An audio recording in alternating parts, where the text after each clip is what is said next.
There's something different about people who built real wealth over the past 30, 40 years. Because wealth doesn't just change your bank account. It changes how you see the world in ways your kids posting on Instagram will never understand. And what experts are discovering about the truly wealthy isn't what anyone expects. Let's start with something most people get completely wrong. When we think about wealthy people, we picture what we see on TV: luxury cars, designer everything, the lifestyle that screams, "I made it." But the people who actually built wealth, who started with nothing in the 70s and 80s and quietly became millionaires, they prove that whole theory wrong. Think about it. You probably know someone like this. Guy you went to high school with, still drives a truck from 2008, lives in the same neighborhood he bought into 30 years ago. You'd never guess he's got $3 million in the bank and owns 5 rental properties free and clear. And that's not an accident. Remember your first real success. When the business finally turned profitable, or you got that promotion, or the investment paid off bigger than you expected. You had a choice in that moment. Most people you knew celebrated. They upgraded everything. New car, bigger house, country club membership. They wanted everyone to know they'd made it. That's what success looked like, right? But you did something different. You stayed quiet, kept the same car running, stayed in the same neighborhood. And when people asked how you were doing, you gave simple answers that didn't invite more questions. This wasn't about being modest. This was about being smart. And psychologists have discovered something extraordinary. This kind of financial privacy literally rewires the brain for long-term thinking and genuine relationships. It builds what's called delayed gratification mastery, but you just called it common sense. Now imagine you're at your 30th high school reunion.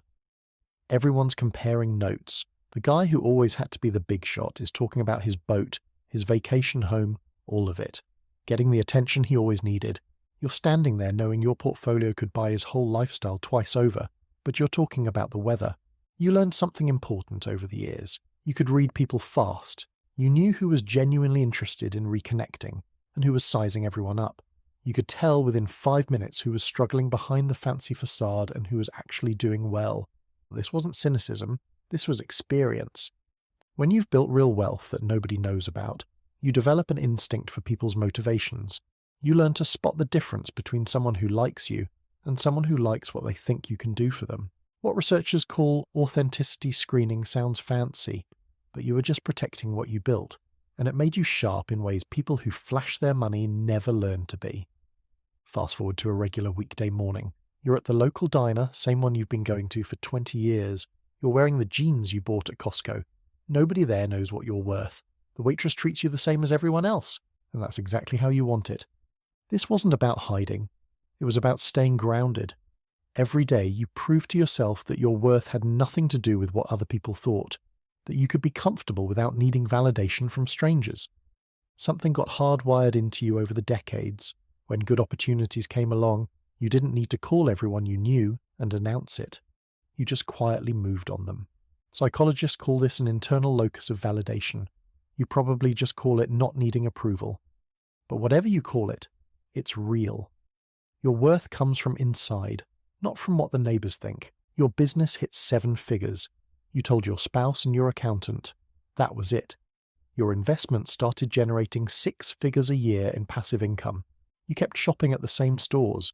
Your net worth crossed into 8 figures. You still changed your own oil. This kind of discipline runs bone deep. But let's talk about those moments when you're watching the news or scrolling Facebook and you see someone you used to know posting about their success. The least luxury car they can barely afford. The vacation they put on credit cards. The lifestyle that's all performance. You know what you feel? Nothing. Maybe a little concern for them, honestly. Because you know how that story usually ends. You learned decades ago that real wealth doesn't need announcements. It's just there, quietly compounding while everyone else is busy trying to look successful. Your friends from work in the 80s and 90s, the ones who had to have the newest everything, most of them are still working, still stressed, still trying to keep up appearances. Meanwhile, you could retire tomorrow if you wanted to. You just don't tell anyone that. And here's what researchers have discovered. People who practice stealth wealth have lower stress levels, better relationships, stronger finances, and way more life satisfaction than people who need everyone to know they've got money. You got this wisdom the hard way, by watching flashy people flame out, by seeing marriages destroyed over money fights, by learning that the guy with the most expensive car in the parking lot was usually the one closest to bankruptcy. You weren't hiding wealth, you were just living smart, and it changed everything. But not everything came easy, even with money. Remember that family reunion where your nephew showed up in his new BMW, talking about his salary, his bonus, his career? Everyone was impressed, asking questions. You were sitting there in your 15-year-old jacket, knowing your annual investment income was more than his gross pay. And you said nothing. Your sister asked what you were driving these days. Same one, you said. Runs great. Why would I change it? Some family members probably thought you were struggling. Let them think it. Better than dealing with the loan requests. Your old college roommate posts on Facebook about his promotion, the title, the big office. You're happy for him. You also know your net worth is 40 times his. He'll never know that. And that's fine. A neighbor complains about property taxes on the investment condo they bought. You own 6 properties, all paid off. You nod sympathetically and say, yeah, taxes are rough. And each time you feel that little urge to set the record straight, to show them the truth. But here's what didn't happen. You didn't break. You didn't need to prove anything. You didn't require their recognition to feel successful. You stayed quiet, let the moment pass, and went back to your life. This wasn't about being secretive. This was about being free.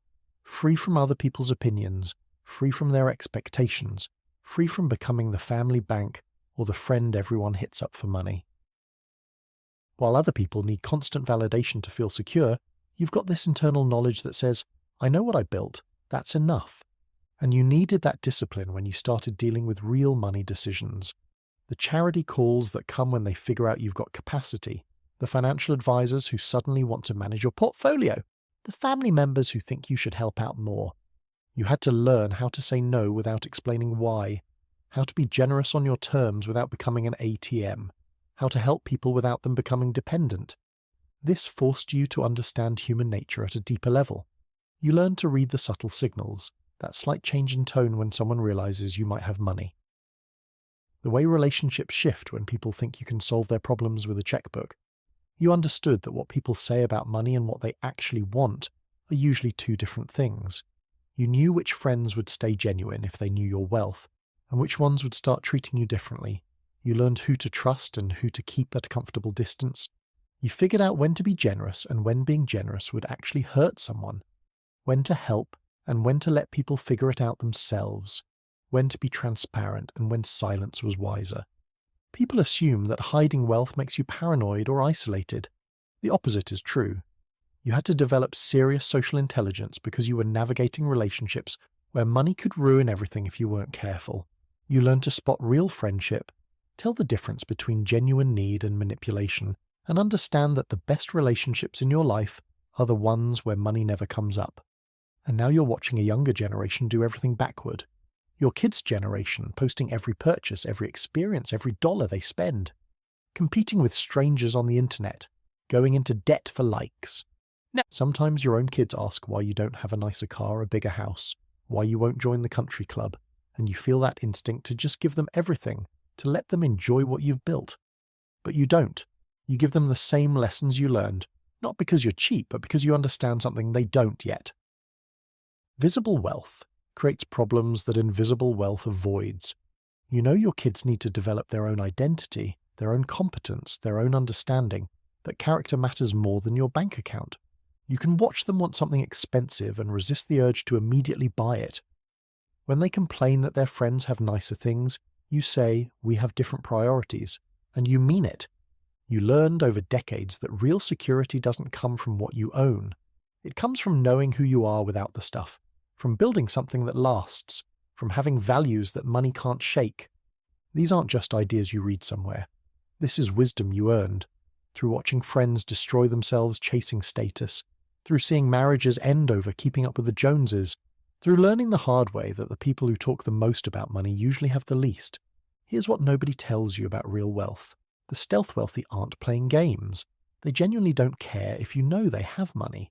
You've discovered something that people half your age chasing Instagram fame will probably never learn. The validation from strangers is worthless. The respect from people who only care about your net worth is meaningless. The status from possessions is completely empty. What matters is freedom, security, options. The ability to make choices based on what you want, not what you can afford. The peace that comes from knowing you're genuinely okay, no matter what happens. You took the money and built autonomy. You took the success and created space. You took the wealth and used it to protect what actually matters: your time, your relationships, your peace of mind.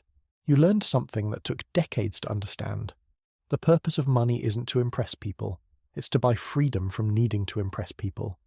While everyone around you was focused on looking wealthy, you were focused on being free. And freedom doesn't require an audience. You carry something that's becoming rare, a quiet confidence that comes from knowing you've won a game nobody knows you're playing. Your brain was rewired by patience, strengthened by discipline, built through decades of choosing substance over show. You're living proof that we've got wealth completely backward in this country. The point isn't to show everyone you have it. The point is to have it so completely, so securely, that you don't need anyone to know. The psychology of stealth wealth isn't about being secretive or cheap. It's about understanding that real power doesn't announce itself.